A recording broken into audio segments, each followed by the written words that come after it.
Yes, shalom everyone, and good evening from Connect here in Lower Galilee in the Jezreel Valley. I'm Amir Tsarfati, and as always with me, Pastor Barry Stagner from Southern California. Shalom, Barry. Shalom, Amir. Good to see you.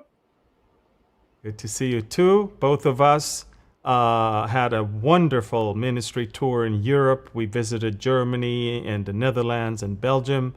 And with the blessing comes also the payment, and that's sleeplessness. I Yeah, it guess you was. share that with me. Oh, yeah, I'm calling it the Second Corinthians 6 tour. When Paul was talking about many of the things he went through in on his ministry journeys, one of them he mentioned was sleeplessness. And Amir, it was kind of funny because we took turns.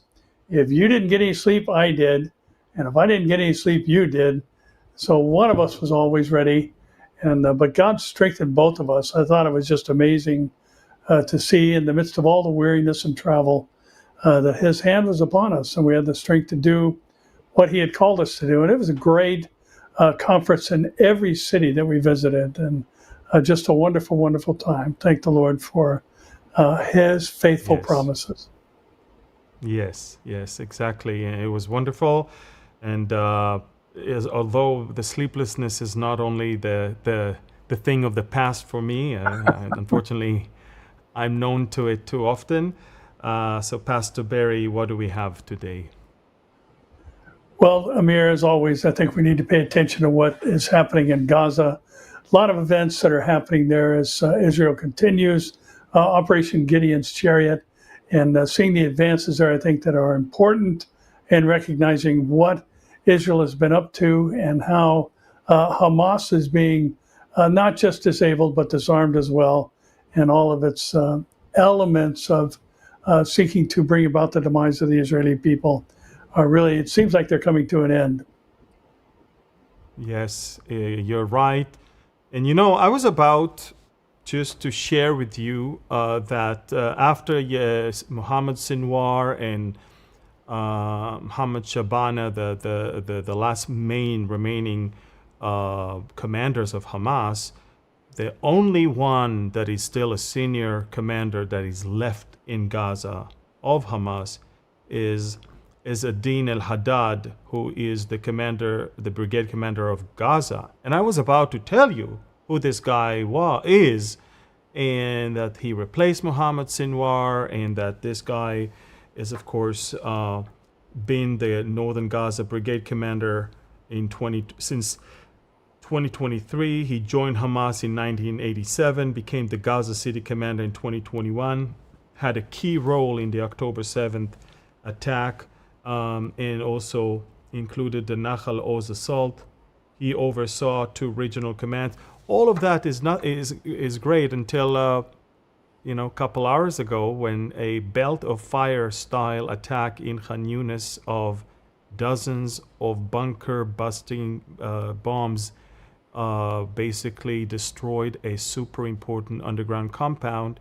And Pastor Barry, we don't have confirmation, but the rumor is that scumbag might be gone, and Hamas might be left without a single senior commander on the ground, which means, Pastor Barry, that it's no longer a military force; it's a guerrilla, organization right now. All they do is just come out of their holes, try to shoot here, hand grenade there, IED there. And that's it. They try to rob this, and they don't govern for sure. There's no government left for Hamas anymore. And as we do that, I can show you the photos that the world will not show you, because the world wants to portray this as a disaster and a failure. But look at the pictures of the happy people of Hamas, of Gaza, that are receiving the boxes of food given to them. But the Gaza Humanitarian Fund, the American organization that is now running this whole food program, take a look at those photos of the Gazans. No, this is different. That's something else. Just the photos of the smiling people that the world doesn't want you to see. Here it is. You can see that photos of people receiving their boxes, very happy. And this one, the world will not show you, Pastor Barry. Take a look. I mean, look at this photo. They're happy. They're smiling. There's another one. They just happy. They got food and they don't have to pay for it. By the way, they say that the Gazans are shocked that the food is actually for free. Because every time the UN would be in charge and Hamas would steal, Hamas will take and then sell it to the people in exuberant prices. And so the people had to pay, not just to pay, but to pay so much more than the worth of this thing. And when Hamas made tons of money. So Hamas is losing power, losing ground, losing its ability to govern. And that is exactly why we have so much propaganda and so much fake news around all of this, because everybody understands Hamas is almost gone. Yeah, Amir, it's been interesting to see some of the footage of some of the Gazans now who are speaking out against Hamas, talking about, keeping them from health care, dental care, to say nothing of the food that shortages that they've created, that the media has exploited for their particular promotion of who they're siding with. And, it comes to that place, I think, where people just have had enough. And it seems like many of the Gazans are getting in that situation where, Fed up. Yeah. Risk our life or not, we're going to speak out against this. In fact, look at this historic document. I mean, this is some sort of a proclamation of the southern Gaza Bedouin tribes. They just announced that Hamas is a disaster. Basically, they break free from Hamas. They believe Hamas should have accepted a deal with Israel, should have not put all these obstacles on the way, and they basically said we are better off without them. This is a written official document for the Gazans, written by Gazans, by leadership of Gazans in the southern part. And if that's not enough, Hamas is so angry that Hamas published this. Take a look at this list of hit list. These are people that are now helping to govern southern Gaza Strip in the area of Rafah, in an area that is free of Hamas. This is it, Pastor Barry. Area that is free of Hamas, that is neither Hamas nor the Palestinian authorities, that are both corrupt and both horrible. And these are people that are saying, come, stay here. You need to be in a protected area next to where food is being distributed.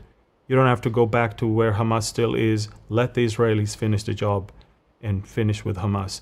These are things, Pastor Barry, that never, ever happened before. We are watching Hamas coming to a breakdown. And that's why the enemy is so angry. Pastor Barry, the enemy is so angry. And the enemy, the enemy works from the outside, but the enemy also works from the inside. And that's why politicians are trying to topple the government now.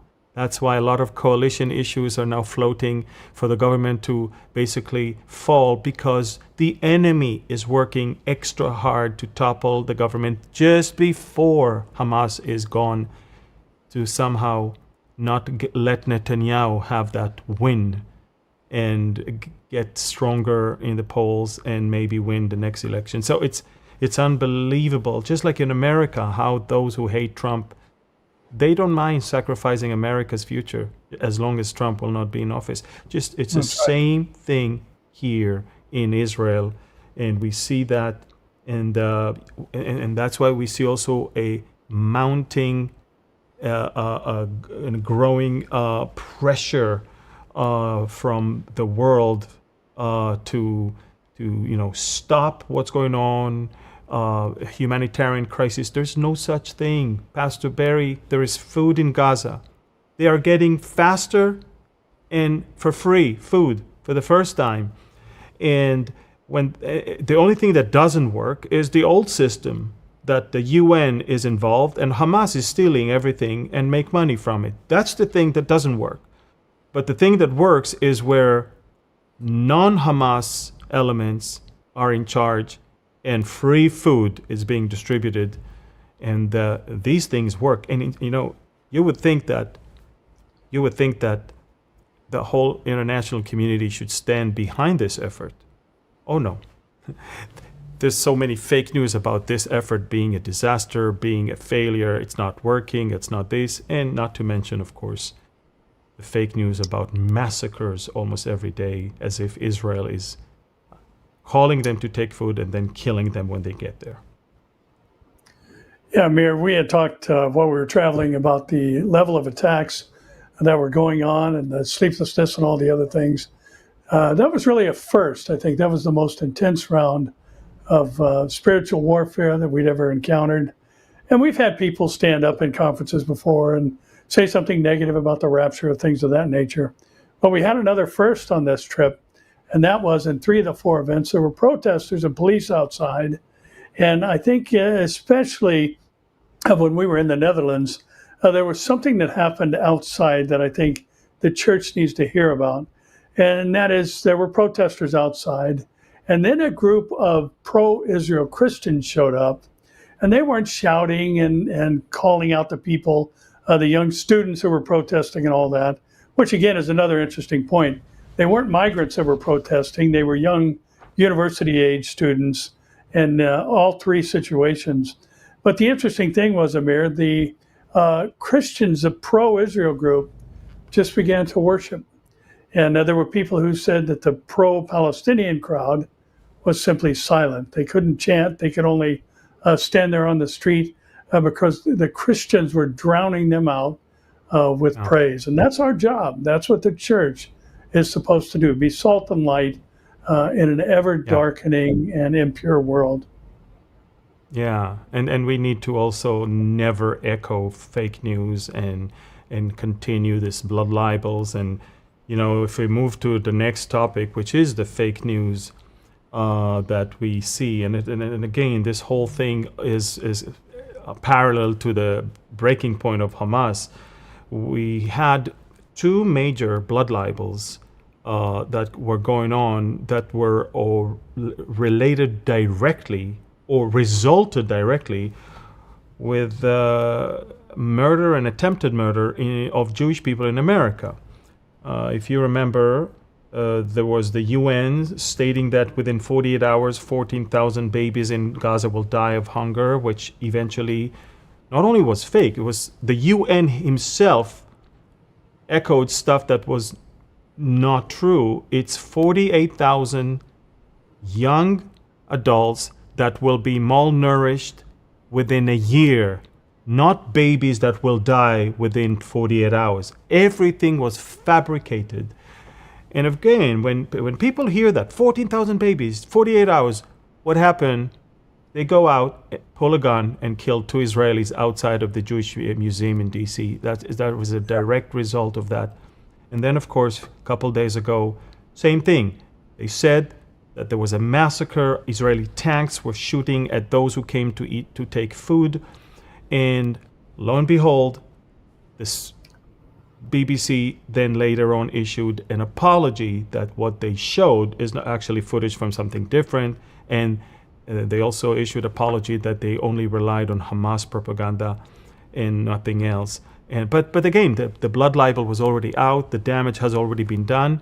And again, an Egyptian illegal alien in America, in Boulder, Colorado, saw a pro-Israeli rally of older people. Some of them are Holocaust survivors. And he threw a Molotov cocktail on them and almost killed one of the Holocaust survivor, basically, an older woman, and injured a few others as well. They first tried to burn American flags. Now they're burning American Jews. And this is horrific. And, even the White House spokesperson, Carolyn Levitt, regarding those fake news, said the following thing. Take a look at what Carolyn Levitt said about the fake news, because she also had enough. We don't take the word of Hamas with total truth. We like to look into it when they speak, unlike the BBC, who had multiple headlines. They wrote, Israeli tank kills 26, Israeli tank kills 21, Israeli gunfire kills 31, Red Cross says 21 people were killed in an aid incident, and then, oh wait, they had to correct and take down their entire story, saying we reviewed the footage and couldn't find any evidence of anything. Oh, okay, so we're going to look into reports before we confirm them from this podium or before we take action, and I suggest that journalists who actually care about truth do the same. Yeah, and she's so right. Thankfully, somebody with some brains is handling this situation over there.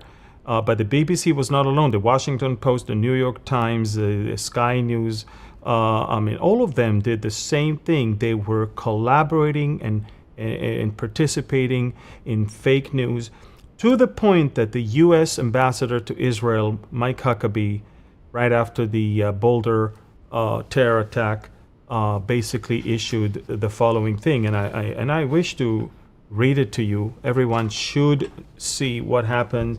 He said, reckless and irresponsible reporting by major U.S. news outlets are contributing to the anti-Semitic climate that has resulted in the murder of 2 young people at an Israeli embassy in Washington last month, and the attempted murder and terror attack on a group of pro-Israel demonstrators in Colorado on Sunday. Without verification of any source other than Hamas and its collaborators, the New York Times, CNN, and Associated Press reported that a number of people seeking to receive humanitarian food boxes from the Gaza Humanitarian Fund were shot or killed by the Israeli Defense Forces. These reports were false. Drone videos at first-hand accounts clearly showed that there were no injuries, no fatalities, no shooting, no chaos. It is Hamas that continued to terrorize and intimidate those who seek food aid. The only source for these misleading, exaggerated allegations exaggerated and utterly fabricated stories came from Hamas sources, which are designed to fan the flames of anti-Semitic hate that is arguably contributing to violence against Jews in the United States. Media sources willingly parrot these libelous allegations should recant their fake news stories, apologize, and pledge to practice actual reporting. In fact, instead of engaging in dangerous propaganda that assists the terror group Hamas as they continue to hold innocent hostages for over 600 days after butchering over 1,200 people on October 7th. The efforts of the GHF, the Gaza Humanitarian Fund, have resulted in over 5 million meals to civilians without incident. For the New York Times, AP, and CNN to be part of a Hamas-fed false narrative is reprehensible. It represents more than mere sloppy journalism. It feeds and inciting violence against innocent people in the United States. We are demanding an immediate retraction of the lies and are appealing to the media sources to act with objective professionalism to cover actual events instead of being a partner of terrorism by blindly following Hamas news releases. That's basically what Ambassador Huckabee said. These are strong, strong words. And Yes. as I said, they started by burning American flags, and now they're moving to burning American Jews. And it's not over, Pastor Barry. There's too many of those jihadists across your country, also in Canada, in the UK, and all across Europe. It is not a safe place anymore. You saw it. We did not feel safe in Europe. You know that. I travel without my wedding ring with Hebrew verse on it because we have to exercise caution now. So it is what it is, and all I can say is that if you don't do something about it, it will bite you as well. First the Saturday people, but then the Sunday people come. Yeah, Amir, it's interesting to see how much influence Saul Alinsky and his Rules for Radicals book has had on so many world leaders. And, of the tactics he gave, I think there were 13 in number, for overthrowing an administration or country, included belittle your adversary as often as possible. And the more hateful, the belittling, the better it is. He also said, tell a lie, and tell a lie over and over and over, because eventually it will be received as truth. And this is what we're seeing today. We're just seeing these media outlets and those in charge of these places just repeating lies over and over. And it's the age-old tactic, Amir. I've seen this over the years many times, where the lie is printed on page 1, the retraction or correction is printed on page 37. And, you know, for those who share on social media these things that are lies, they don't share the retraction. So the damage is done. And it's just, again, you know, we know that the devil is behind it without question. And Amir, there's also some activity on your northern border on both sides, up in Syria as well as in Lebanon. And maybe you can bring us up to date on what's been happening there with the rockets toward the Golan. Yeah, it's very interesting. Yesterday, out of the blue, around 8 p.m., I think, 2 rockets were fired from the city of Dara in southern Syria. And these are probably pro-Iranian militias, the residue of those that are still there. They wanted to show their allegiance not only to Hamas, but also to the Houthis that are trying again and again to shoot rockets and hit Ben Gurion Airport and fail over and over again and again. But the thing is, Pastor Barry, we decided not only to immediately retaliate with artillery, but 2 hours later, take a look at what the Israeli Air Force did. This is the map of the area, and right after that, 2 hours later, Israel sent fighter jets, and all these targets that you see from Damascus down south were obliterated by us. Some of them were actually weapon depots belonging to the Assad regime and now to Ahmad al-Shara. You have to understand, Israel said that may have not been fired by al-Shara's troops, but he is the president. He needs to be held accountable and responsible for what's coming out of his country. On the other side, something very interesting happened, because the response of the Syrian government was very interesting, Pastor Barry. They actually acknowledged that 2 rockets indeed were fired from their territory. And then they said the following thing, and I know it sounds weird, because they said they were fired towards the Israeli side. Now, for the last 50 years, or maybe even 60 years, Assad regime never used the term Israeli side, because the Golan Heights, where those rockets fell, are known by the Syrians as occupied Golan. They claim it's theirs as well. So they will never call it the Israeli side. And for the first time, an official recognized by many countries, government of Syria, is calling the Golan Heights Israeli side. Nuances that may sound nothing to others, but here it's very, very interesting. We know that the Syrian regime is really trying hard to warm up its connections, relationship. And that's not the only thing. Even from Lebanon, we hear that the U.S. envoy is pushing them to disarm Hezbollah and to connect with Israel. The Prime Minister of Lebanon said that that's their game, that's their aim, basically, to eventually reach a normalization with Israel. And in the CPAC convention in Hungary, for the first time, there was a Lebanese member of parliament and the leader of the Christian party there, Sami Gemayel, and there was Amichai Shikli. That Sami Gemayel is the one on the right. He is a Lebanese parliament member and the leader of the Christian party there. And this is Amichai Shikli, an Israeli government minister. You can imagine, it's a huge thing for both people, Israeli and Lebanese politicians, to be in the same conference that is very pro-Israel conference. CPAC is very conservative. You have them in America, but now you have them also in Hungary and Poland.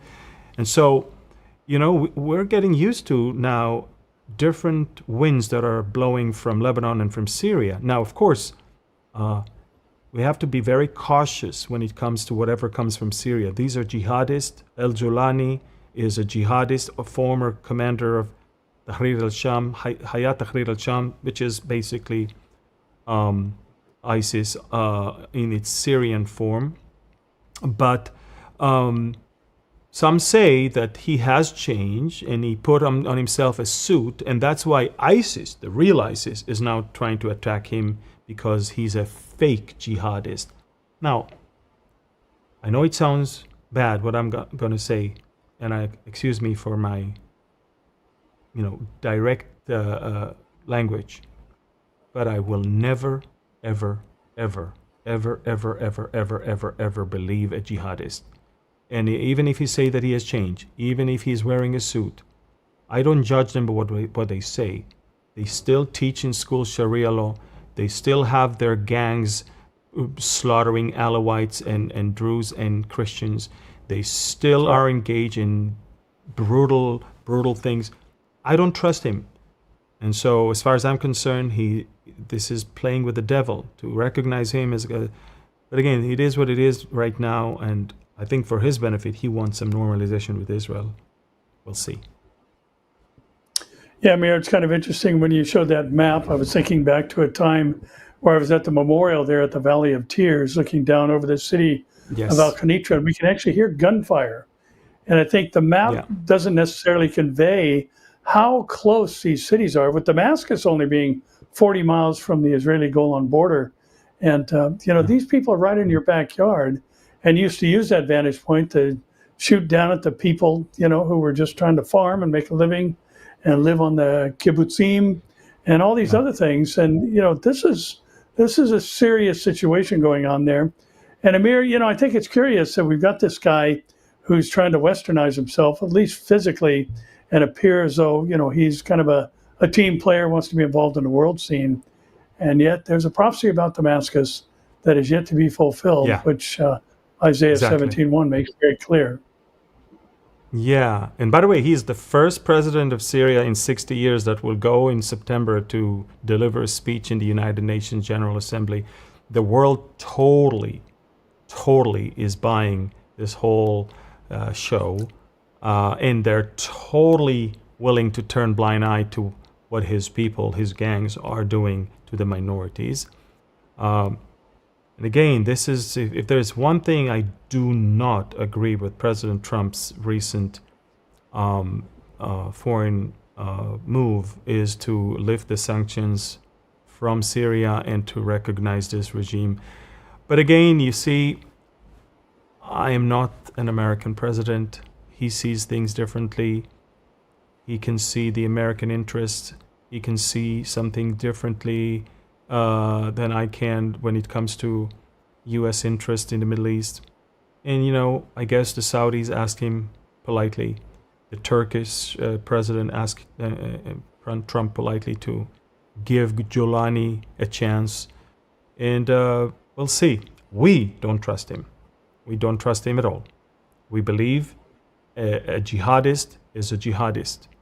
And that's it. Unless he falls on his knees, repent, and accept Jesus as his Lord and Savior, and we see the complete change of heart. Unless that happens, as far as I'm concerned, we need to eliminate him. I mean, he is a danger to his own people and to us. But, the guy's there, and we have to accept the fact that the Western world is willing to turn blind eyes and to let him... He can do whatever he wants, but we won't let him get close to our border. That's for sure.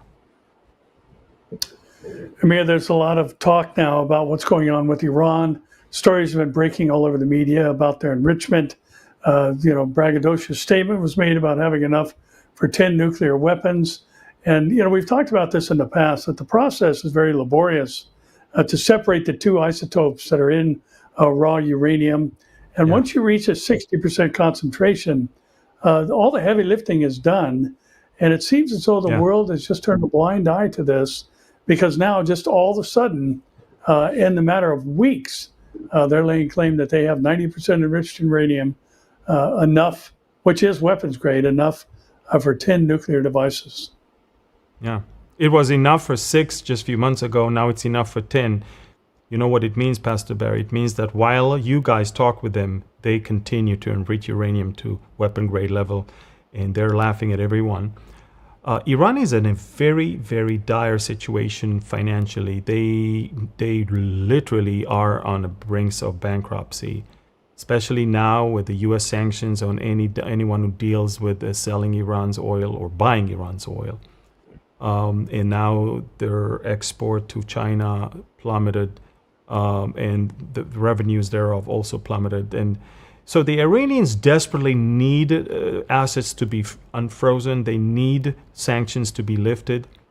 But on the other hand, they need to show that they're true and loyal to their independence when it comes to nuclear power. You need to understand, any country that is enriching uranium is a country that has nuclear power, nuclear weapon. Because if you don't have nuclear weapon, you don't need to enrich uranium. You buy uranium that is 3.6, 3. to 3.8% enriched. That's all you need for civilian purposes. You don't need to enrich. No one builds a huge facility for enrichment just for a 3.8%. That's it's cheaper to buy it. Okay? The only reason you build those facilities is because you plan to enrich it to 20 and 40 and 60 and 80 and 90. That's why you have the enrichment facilities. And there were so many fake news, Axios and New York Times and Washington Post, all of them. They said three things. One, Trump caved in, Trump capitulated to the Iranians. He will allow them to enrich uranium in Iran. Second, they said that America and Israel are not collaborated or coordinated with anything. Israel is willing to attack in a matter of a few hours without any coordination with America. That's another lie. And the third lie is that basically the Iranians will basically be able to have no one talking to them about their long-range ballistic missile program, which is the program that is developed to take the nuclear heads and shoot them all the way to the target. And Pastor Barry, Axios faked that, everybody faked that, and then eventually President Trump tweeted, "We will not allow Iran to enrich uranium, period." That's it. We will not allow Iran to enrich uranium. And that's it, because everyone understands the only reason why Iran will enrich uranium is for a bomb. Iran doesn't need any uranium that is 20, 40, 50, 60, 80% enriched. They don't need it unless it's for a bomb. So today, Khamenei just said we will not give up that option.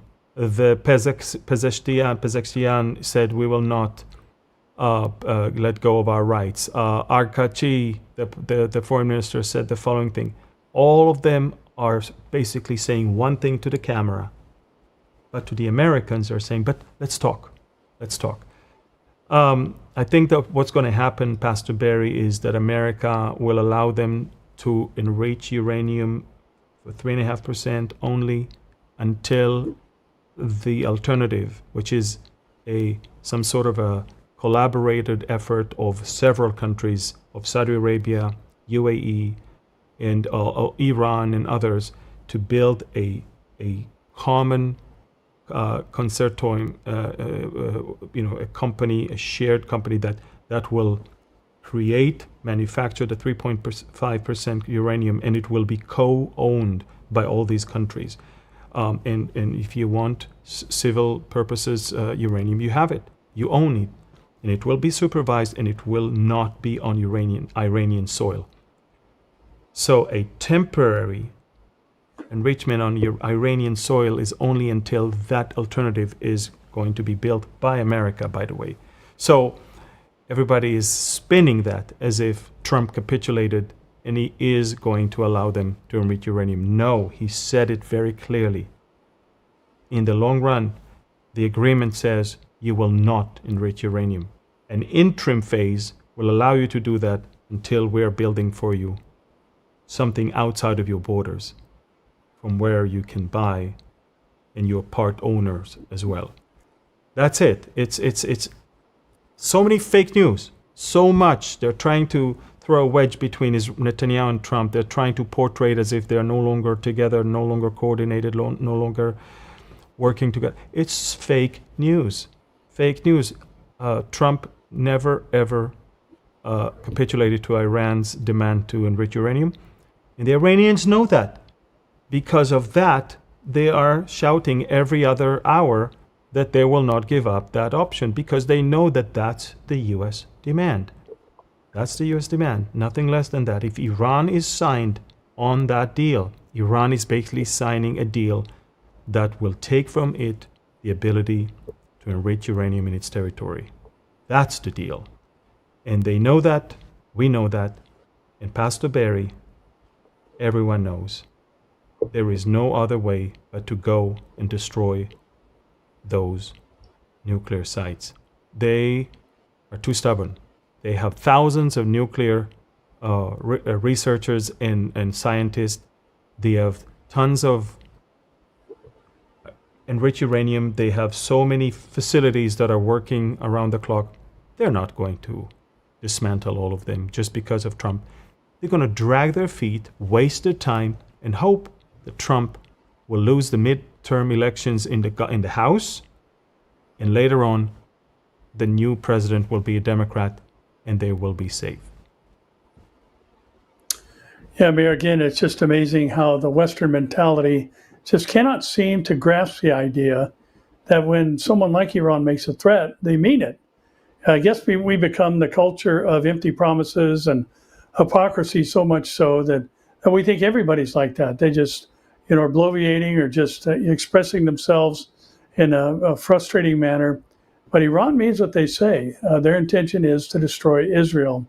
But we know that's not going to happen because God has said to the prophet Amos. By the way, yeah, I don't think only Israel. I mean, we're a small Satan. You guys are big Satan.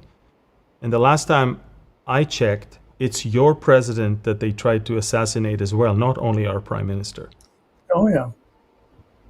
Yeah, very true. Well, once again, folks, I'd like to remind you of the importance of subscribing, liking, sharing, and commenting on this program. I think especially now, it is so late in the hour. We're watching things happen that literally thousands of years of Christians wondered about and couldn't see. And now here they are happening right before our eyes. And, the news today is reading like it just jumped out of the pages of Scripture in many ways. And so we are late in the game, and we need to let as many as people know as possible. And I say this for a couple of reasons. One, everywhere we go, we hear nobody's teaching Bible prophecy. Every country Amir and I are in, we hear the same comment. We can't find a church teaching Bible prophecy.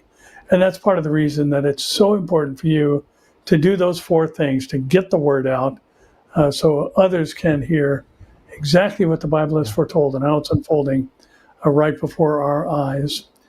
And Amir, we've got out on the broader scale some interesting things that developed out of Ukraine. And there was kind of a surprise attack that has been dubbed the Pearl Harbor of this exchange between Russia and Ukraine. And maybe you can fill us in on the massive effect that this has had on not just the Russian military, but on the Kremlin itself. Yes, Pastor Barry. It's just phenomenal. What happened is that for the last year and a half, Ukraine has been working on a covert operation to smuggle small drones that can carry heavy explosives. And they smuggle them in pieces, and then they assemble them. As you can see, here they are. And then they hid them in a compartment on the top of a container that was on a truck, on a big truck. You see, they were hidden in the very, very top compartment. And they would bring the truck. They brought the truck deep in Russia, next to 4 different strategic military bases. And they opened those tops. They opened the top and allowed those drones to fly out. Look at this. The drone comes out and flies directly towards the airbase, and massive losses for the Russians of strategic bombers. Take a look. I mean, we're talking about one plane after the other that those drones hit, one after the other. I'm trying to find. There was a report that came just minutes ago on the amount of. Okay, so let me give you the number of planes that were destroyed. I'm not even talking about those that got damaged. They destroyed 9 Tu-95 bombers, 5 Tu-22 bombers, 1 Antonov 12 cargo plane, and 1 A-50 AWACS reconnaissance plane. These are those that were just completely destroyed. The damaged ones, many more. $9 billion worth of losses for the Russians in the heart of Russia, thousands of miles away from the Ukraine. I think we have a map that shows you the distance from Ukraine that these trucks who were smuggled into Russia did. Look at this small Ukraine on the left, look at huge Russia, and look at the Olenia Air Base, almost 2,000 miles up north. Look at the Belinka Air Base in the Siberia over there on the right, and 2 others. And one of the Ukrainica Air Base, this one did not work, and they managed to avoid that one. But 4 out of the 5 targets really, really, really hurt the Russians. It was called Spider Web operation. They've been working on it for a year and a half. And to be honest with you, I was super impressed. And that's not the only thing. That the Kerch Bridge, the strategic bridge that connecting mainland with Crimea, was also attacked yesterday. Take a look at the very, very heavy bomb that was exploding under the water.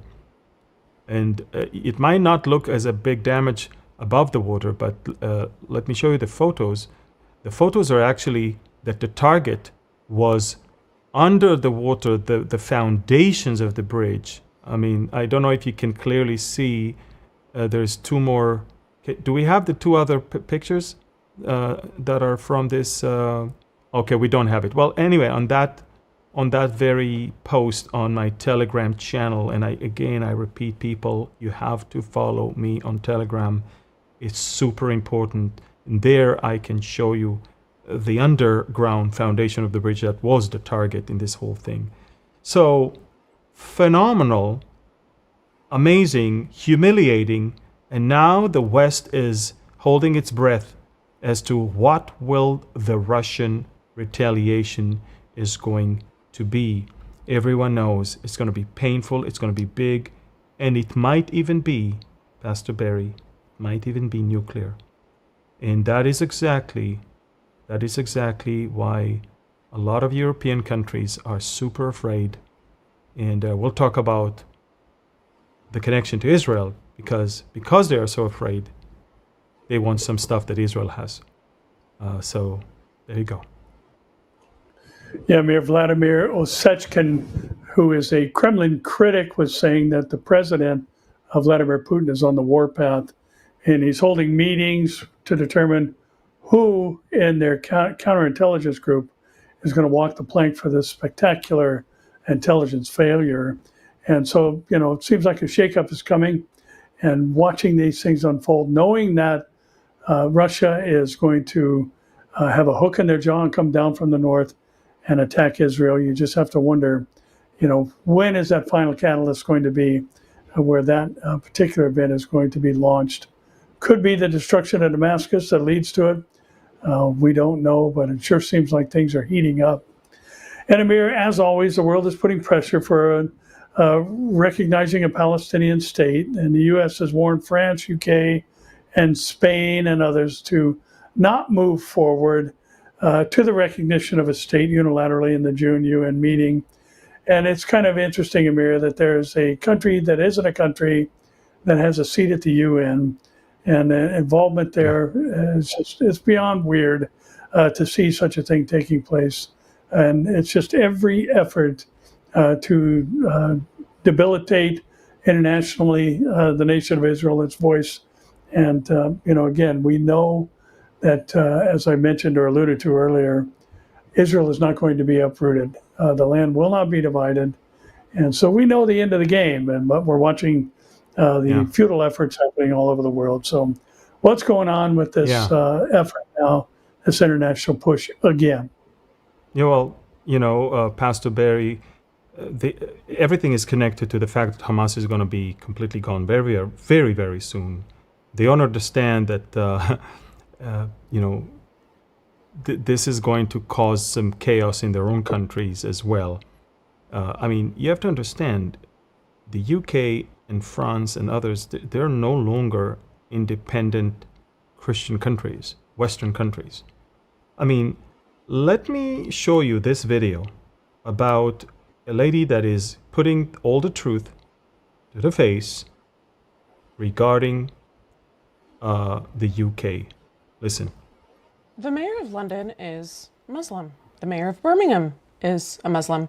The mayor of Leeds is Muslim. The mayor of Blackburn is Muslim. The mayor of Sheffield is Muslim. The mayor of Oxford is a Muslim. The mayor of Luton is a Muslim. The mayor of Oldham is a Muslim. The mayor of Rochdale is a Muslim.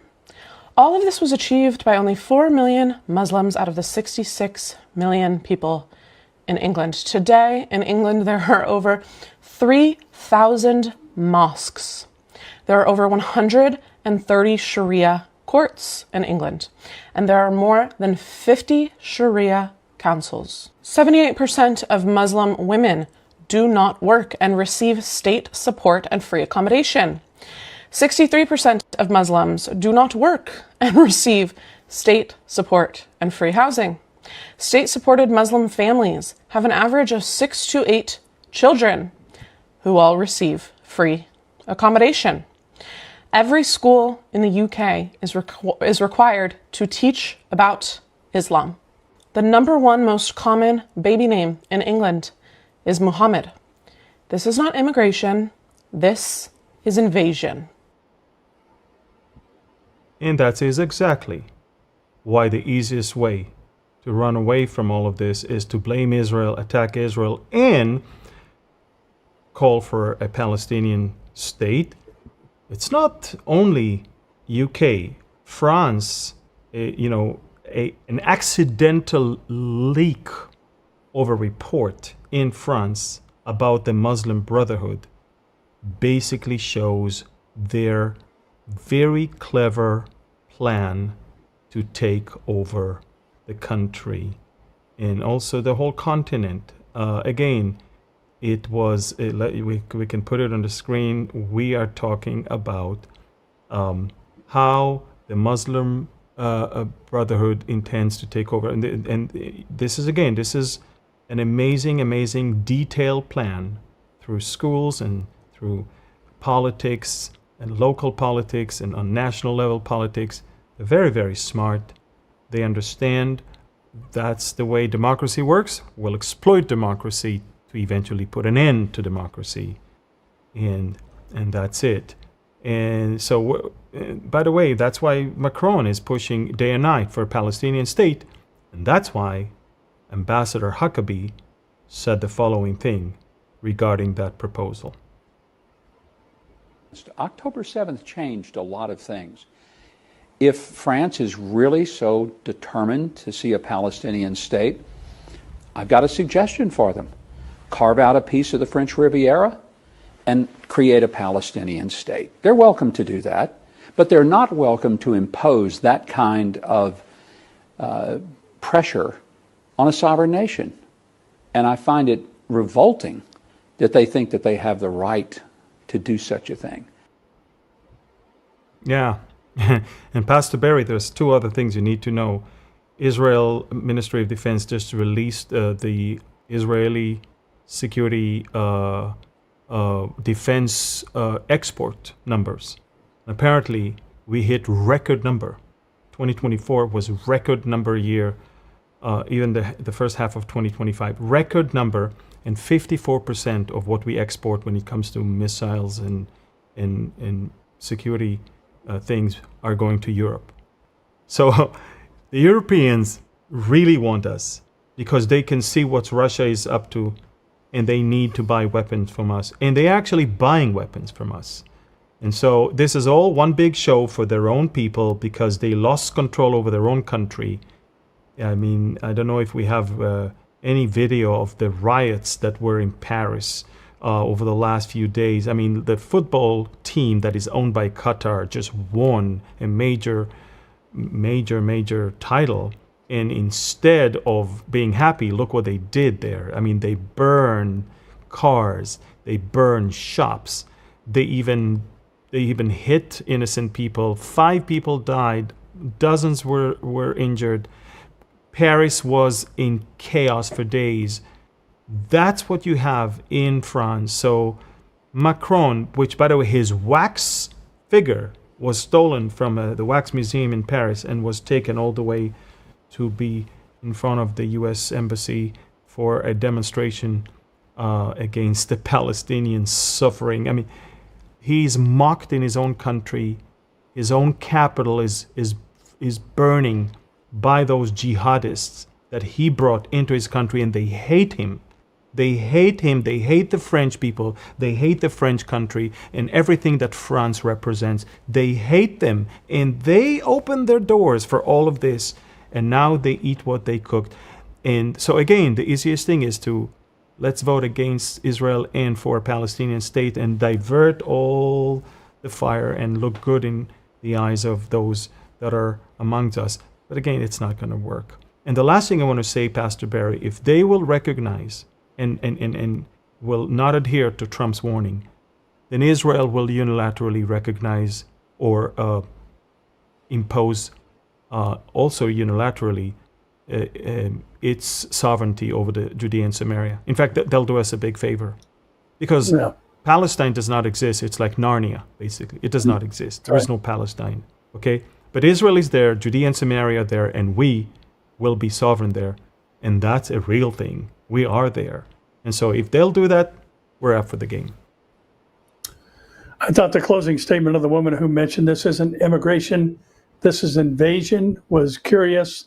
You know, you and I both know that the naming of the land of Israel took place in 136 AD under Hadrian, the Roman emperor, because of his hatred for the Jews and all the horrid things he did to the Jews, making it illegal to use the term. 2 Jews were not allowed to walk together.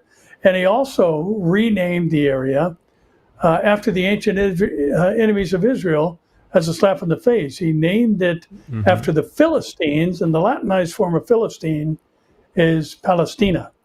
And the word actually means invaders. And the Philistines, Amir, as you know, they were from the island of Crete. They were Greek. They were not Arab like the modern day Palestinians. So again, I think what this woman said was spot on. This is an invasion. There's no question about it. And it's happening all over the world. And foolish people are bowing to it. And now they're paying the price for it. And Amir, one last thing before we wrap up and you close with the Aaronic blessing. And that is Jesus mentioned that there are going to be earthquakes in diverse places around the world. And here in the States, we've had a rather interesting flurry of earthquakes near an Idaho town. And, you know, it's kind of interesting that this particular area just really woke up seismically in 1990 with a pretty sizable earthquake for an area that wasn't known for them. And now we're having swarms of earthquakes. And the reason I bring this up is because Jesus mentioned an increase in earthquakes as a sign of the nearness of his return. He was asked by Peter, Andrew, James, and John for the signs of the end of the age and that of his coming. And the reason this is important is because Idaho is right next to the Cascadia Fault, which is the most vulnerable fault in the United States. It could have the most catastrophic impact. It runs directly under Seattle. Geologists would tell you it is the most frightening possible scenario, and it's had earthquakes in the past of 9 and 10 points, and another quake of that magnitude, which it's long overdue for, would be absolutely devastating. So The earth is groaning and travailing, awaiting its redemption. Yeah, thank you, Pastor Barry, for your word of encouragement, because at the very end of this month, I'm heading to Idaho. We have two events, July 1st and July 2nd.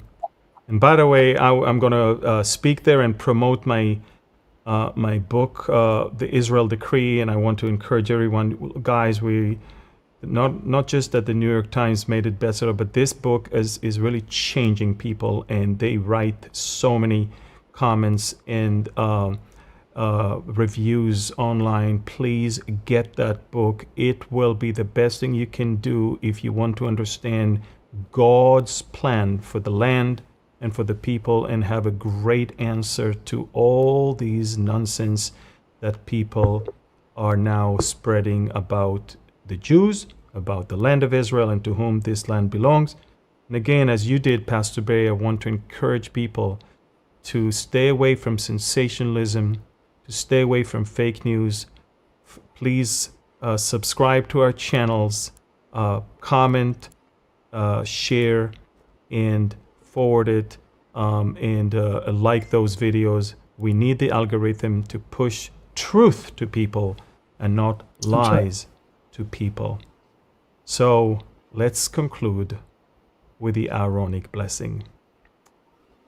יברכך אדוני וישמרך, יאר אדוני פניו אליך ויחונקה, יישא אדוני פניו אליך וישם לך שלום. The Lord bless you and keep you. The Lord make his face shine upon you and be gracious to you. The Lord lift up his countenance toward you and give you his peace. Amen. Amen. B'Shem Yeshua. Amen. So I want to thank you, Pastor Barry, for being with me from here. I'm going home to try to sleep, although the news from Gaza and from the rest of the world cannot stop. And you know, now there's a new feature on Telegram. You can actually write me direct messages on Telegram. It's brand new. So you can do that as well. Thank you for watching, and goodbye and shalom from Galilee and from Southern California.